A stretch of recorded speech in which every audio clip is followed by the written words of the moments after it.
नमस्कार बंधुरा सिरियालेर सात काहन चैनेले आपनादेर स्वागत जानाई। चले एसेछि भोले बाबार सात काहन निये। देखा जाच्छे जे जखन झिलेर गाये शरबतटा पड़े गेल तखन ओई साक्ष्यई ओके उल्टे अपमान करलो। আর ঝিলের কোনো এটাতে দোষ ছিল না, সেটা কেউ বললেও না, চুপচাপ মানে ঝিল তখন রেগে মেগে চলে গেল ওইখান থেকে।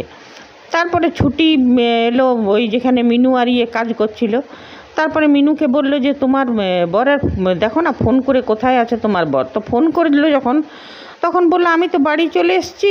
ওর বর বললো মেজবাবু তো আমাকে ওইখানেই ছেড়ে, এইখানেই কোথায় একটা জায়গা বললো, ওইখানেই আমাকে বললো তুই বাড়ি চলে যা।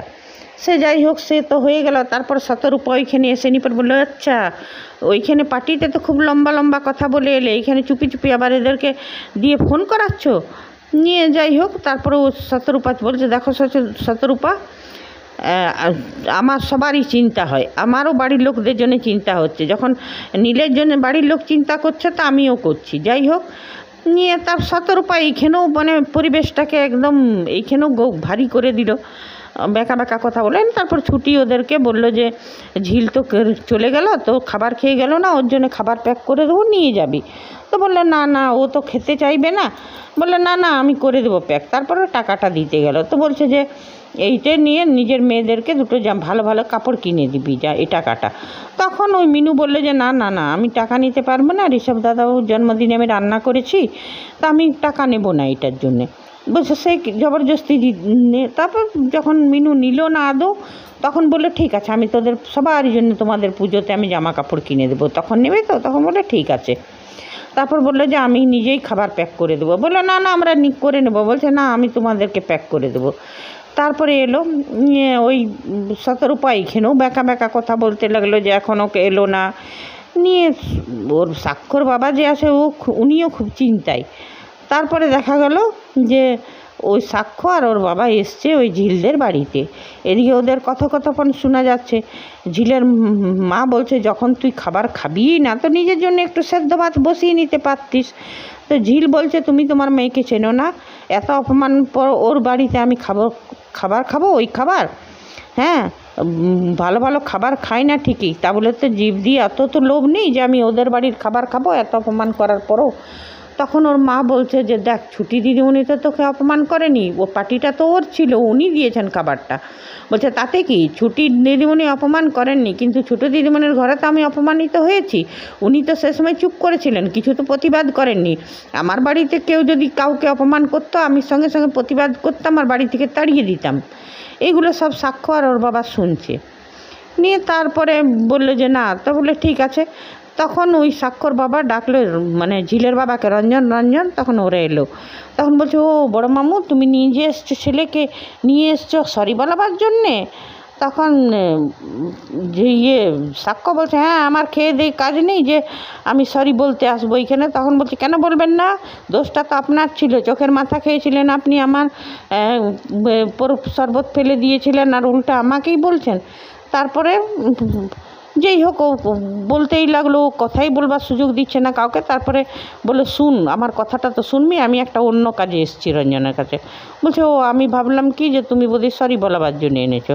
তারপর রঞ্জনকে জিজ্ঞেস করতে লাগলো যে তুই মেজবাবুকে কোথায় ছাড়লে? তো বললো যে এই মেজবাবু এই নার্সিংহোমে যায়, এইখানে যায়, আর ছুটি ম্যাডামের বাড়িতে যায়, তারপরে ওই কনফারেন্সে যাই, এইসবই কথা হতে লাগলো। মানে কোথায় কোথায় যাই মনে করে করে বলছে আর কি নিয়ে। তারপরে এদিকে ঘরে কিন্তু শতরূপা সবারই সঙ্গে লেগে গেছে। ছুটিকে ফোন করে মাঝরাতে বিরক্ত করছে যে নীলাঞ্জন এসছে কি না তোমার বাড়িতে। ছুটি বলছে না এখানে তো আসেনি, তোমার স্বামী তুমি জানো, আমাকে কেন তুমি মাঝরাতে বিরক্ত করছো? বলছে কেন করবো না, হ্যাঁ তুমি এই তো সব, তোমার জন্যই আমার সংসারটা হয়নি। তখন শতরূপার শ্বশুরমশাই বলছে এই তুমি এমনি করে কথা বলবে না ছুটির সঙ্গে। বলছে কেন বলবো না, আপনার ছুটি এত ভালো ছিল তো কেন বিয়ে দিয়ে দিলেন না? হ্যাঁ তখন বলছে কেন? তখন ওর শাশুড়ি মা বললো যে তুমি তো বলেছিলে, তোমাকে তো নীল সব জানিয়েছিল ছুটির সঙ্গে ওর বিয়ে হবার কথা ছিল, কেন বিয়েটা হয়নি, নিজের সম্পর্কের কথা সব তো বলেছিল, তখন তুমি কেন বলেছিলে অ্যাডজাস্ট করে নেব? হ্যাঁ এখন বড় বড় কথা বলছো। তখন বলছে অ্যাডজাস্ট করে নেব, তার মানে কি? হ্যাঁ, ছুটির তখন তো স্বামী মারা গেছে, ছুটিও এই শহরে আপনাদেরই নার্সিংহোম জয়েন করেছে, আর স্বামী মারা গেছে, ঝাড়া হাত পা। এবারে তো মানে নোংরাভাবে বললো, এবারে তো ওর অগাধ সময়, যাই হোক ছুটি এগুলো শুনছে। তারপর তখন কুশও বলছে যে শোনো মেজো বৌদি, এমনিভাবে কারুর উপর অ্যালিগেশন আনো না, মিথ্যি। হ্যাঁ, তুমি নিজের সন্দেহের জন্য তুমি তখন বলছে, তখন ওই বলছে কেন তাহলে তুমি ছুটিকেই বৌদি করে ছুটির সঙ্গেই বিয়ে দিতে পারতে দাদার। মানে এই শতরূপা হচ্ছে একটা কুচুটে মহিলা, এ ঘরের শান্তি পরিবেশ এর ভালো লাগে না। স্বামীকে সন্দেহ করে করে কি জানি কোথায় পাঠালো, আর নীলাঞ্জনও ফেড আপ হয়ে ঘর থেকে চলে গেল। এতে চিন্তা বলে কিছু নেই এর, খালি মানে শয়তানি করে যাচ্ছে। বিরক্ত লাগছে এই মহিলাকে দেখে নিয়ে দর্শকদের। খের সব সিরিয়ালে এমনি একটা করে থাকে, নাহলে সিরিয়াল জানি না নির্মাতারা মনে করে বোধহয় এইগুলো না দেখালে টিআরপি উঠবে না। তো সবাই ঘরে কুটকাচালের মধ্যেই এইগুলো দেখলে খুব ভালো লাগবে, কিন্তু এটা বোঝা উচিত গৃহস্থ ঘরের মহিলা, বয়স্ক মহিলারা এগুলো দেখে, ঘরের পরিবারের তাদেরও নানা রকম অশান্তি থাকে। সিরিয়াল দেখতে বসে একটু বিনোদনের জন্যে, কিন্তু এই বিনোদন এখানেও এসে টেনশন। এই শতরূপা হচ্ছে সেই রকম মহিলা, সব সময় মানে টেনশন করে নিয়ে তারপর ছুটিকে বলছে যে তুমি তুমি তো আমার ছুটি বলছে তুমি আমার সঙ্গে এমনিভাবে কথা বলতে পারো না। তখন বলছে শাট আপ, তোমার সঙ্গে আমি এমনিভাবেই কথা বলবো, তুমি আমাদের নার্সিংহোমে কাজ করো আর আমার বাড়ির লোকে হাওয়া দেয় তোমাকে, সেই জন্যে তোমার এত বাড়, আর তুমি নিজের ছেলেকে আমাদের ম্যানেজমেন্টে ঢোকাবার চেষ্টা করছো। তখন ছুটি বলে দিল আমার ছেলে তোমাদের নার্সিংহোম জয়েন করবে না, আর আমিও কাল থেকে রিজাইন দিয়ে দেবো, আমিও তোমাদের নার্সিংহোম ছেড়ে দিচ্ছি। হ্যাঁ, ফোন রাখো, আমি তোমার সঙ্গে আর বেশি কথা বলতে চাই না। যেই হোক, তারপরে শতরূপা ফুঁসতে লাগলো পুরা ঘরের। আর এদিকে রঞ্জনকে স্বাক্ষর বাবা জিজ্ঞেস করছে যে কোথায় কোথায়, তো সব বলছে। তারপর বললো ঠিক আছে আমি দেখছি। তখন মিনু বলছে বড় দাদাবাবু চিন্তা করো না, কালকে সকালে দেখবে ঠিক চলে আসবে মেজো দাদাবাবু। তারপর বললে হ্যাঁ রে, ওই মেয়েটা তো কিছু খেলেও না, ওই খাবার খাবেও না, যা ওকে কিছু খাওয়াবার চেষ্টা কর। হ্যাঁ, তখন ঝিল বললো যে না বড় মাম্মু আমি কিছু খেয়ে নেবো। তারপরে যখন বললো আমি এক রাত না খেলেও মরে যাব না, হ্যাঁ কিছু হবে না, না হলে আমি কার একটা বন্ধু বললো ওদের বাড়ি চলে যাচ্ছি। যেই হোক যেতে দিল না, বললো না ঠিক আছে নীলি যা সেদ্ধ ভাত বসিয়ে দে। আর এদিকে দেখাবে যে শতরূপা কিন্তু অশান্তি করেই যাচ্ছে। মানে এই সিরিয়ালটাতে দেখা যাচ্ছে একটা অশান্তি করছে শতরূপা। এখানে আর কার কি ভূমিকা আছে এখনও পর্যন্ত জানা যায়নি ভালো করে। তবে হ্যাঁ, সাক্ষ্য আর ঝিলের যে খুনসুটি ঝগড়াটা, এটা ভালো লাগছে দেখে দর্শকদের।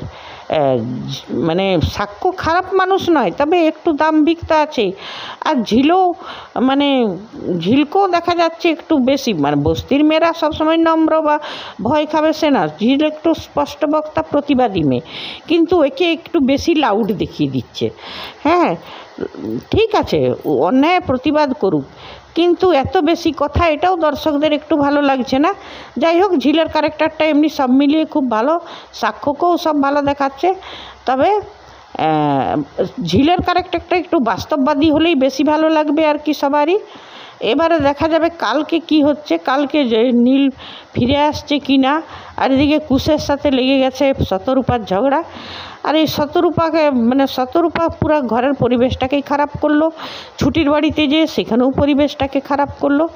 এখন দেখা যায় নেক্সট এপিসোডে কি হবে। ঠিক আছে বন্ধুরা, আজ এতটাই, আবার চলে আসবো ভোলে বাবার সাত কাহন নিয়ে।